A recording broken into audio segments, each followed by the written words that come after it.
내 몸의 일부를 3D 프린터로 찍어낸다? 이게 무슨 공상과학 영화 같은 소리냐고요?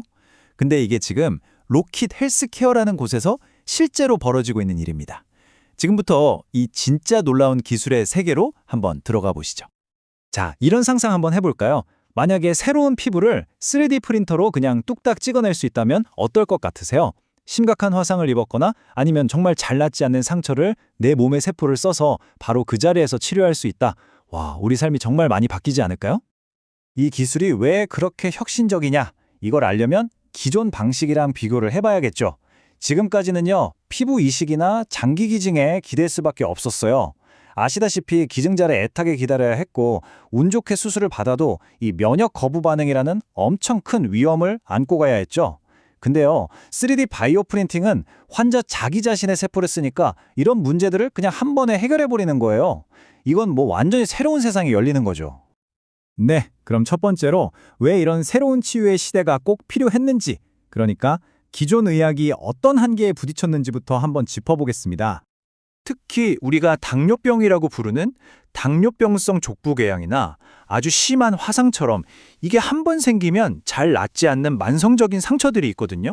이게 치료가 정말 까다롭습니다. 기존 치료법으로는 솔직히 한계가 너무 뚜렷했고요.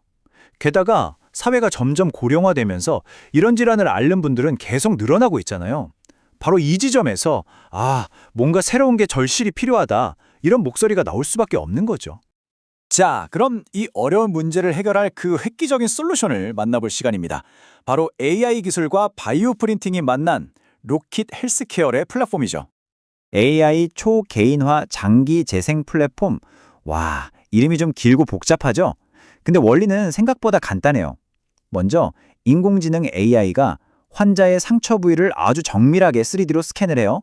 그런 다음에 환자 본인의 지방 조직, 그러니까 뱃살 같은 데서 아주 조금 떼어낸 세포로 바이오 잉크라는 걸 만듭니다. 그리고 마지막으로 3D 바이오 프린터가 이 특별한 잉크를 가지고 상처에 그냥 딱 맞는 맞춤형 재생 패치를 즉석에서 인쇄해 주는 겁니다. 정말 대단하죠? 자, 이 차트를 보시면 이 회사가 돈을 어떻게 버는지 그 비즈니스 모델이 딱 보입니다. 되게 흥미로운데요. 매출의 거의 70%가 제품, 그러니까 시술할 때마다 쓰는 일회용 키트에서 나온다는 거예요. 이건 마치 프린터 기계 자체보다 계속 갈아줘야 하는 잉크 카트리지에서 주된 수익이 나오는 거랑 똑같은 구조죠. 네, 맞습니다. 이게 바로 그 유명한 면도기, 면도날 비즈니스 모델이에요. 병원에 일단 프린터를 보급하고 나면 시술이 이루어질 때마다 계속해서 고수익의 일회용 키트를 팔 수 있는 거죠. 이게 특히 의료 분야에서 왜 그렇게 강력하냐면요. 환자 치료라는 건 수요가 꾸준하잖아요. 그러니까 아주 안정적이고 예측 가능한 매출 흐름을 만들어낼 수 있다는 겁니다. 정말 똑똑한 전략이죠. 그러면 이 놀라운 기술이 실제 병원에서 얼마나 빨리 이루어질까요?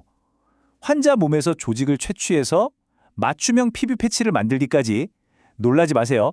딱 1시간이면 충분하다고 합니다. 전체 과정은 딱 4단계로 아주 간단하고 효율적입니다. 자, 첫 번째, AI가 상처를 정밀하게 스캔하고요. 두 번째, 환자 몸에서 지방 조직을 아주 조금 채취합니다. 세 번째, 이걸 일회용 키트에 넣어서 바로 바이오 잉크로 만들고요. 마지막 네 번째, 3D 프린터가 상처 모양에 꼭 맞는 패치를 출력해서 바로 그 자리에 착 붙이면 끝입니다. 정말 빠르죠? 근데 이게 그냥 빠르기만 한 게 아닙니다. 효과가 정말 엄청나요. KB증권 리포트를 보면 단 한 번의 시술만으로도 90%가 넘는 재생 효과를 기대할 수 있다고 합니다. 90% 이상이요? 와, 이 기술이 왜 게임 체인저라고 불리는지 바로 알 수 있는 대목이죠. 이렇게 혁신적인 기술, 당연히 한국에만 머물러 있지는 않겠죠. 이제 전 세계로 뻗어나가고 있는데요. 이 회사의 글로벌 성장 계획은 어떤지 한번 들여다보겠습니다. 그렇다면 이 회사의 성장 잠재력 숫자로 한번 볼까요?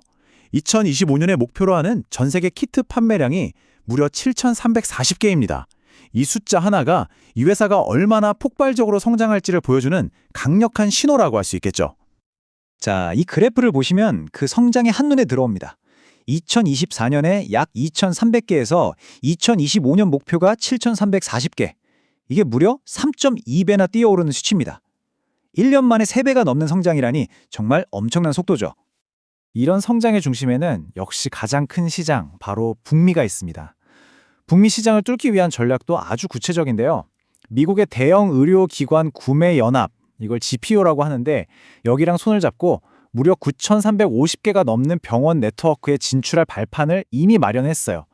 여기에다 이제 보험 적용까지 적극적으로 추진해서 더 많은 환자들이 이 기술을 이용할 수 있도록 시장을 아주 빠르게 넓혀갈 계획입니다.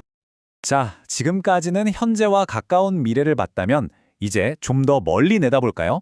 이 플랫폼의 궁극적인 미래는 어디를 향하고 있는지, 그리고 동시에 우리가 꼭 짚고 넘어가야 할 재무적인 리스크는 무엇인지 균형 있게 한번 살펴보겠습니다.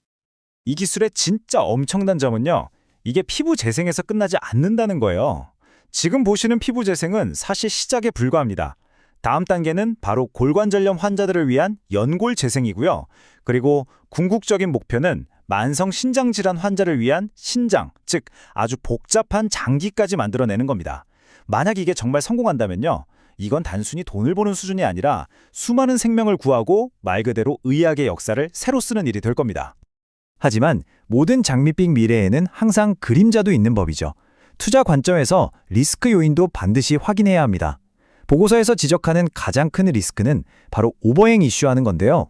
이게 뭐냐면 좀 쉽게 설명드리면 최근에 300억 원 규모의 전환사채라는 걸 발행했어요. 이게 나중에 주식으로 바뀔 수 있는 물량인데 만약 이 물량이 시장에 한꺼번에 풀리게 되면 어떻게 될까요? 전체 주식수가 늘어나니까 기존 주주들이 가진 주식 한 주당 가치가 떨어질 수 있다. 즉 희석될 수 있다는 가능성입니다. 이 부분은 꼭 인지하고 계셔야 합니다. 네, 오늘 우리는 의학의 패러다임을 통째로 바꾸고 있는 정말 놀라운 기술을 만나봤습니다. 마지막으로 여러분께 이 질문을 한번 던져보고 싶네요. 우리가 자동차 부품 주문하듯이 필요할 때마다 내 몸에 필요한 장기를 프린트해서 쓸 수 있는 시대가 온다면 과연 우리의 삶과 미래의 의학은 어떤 모습으로 변해 있을까요? 한번 상상해 보시죠.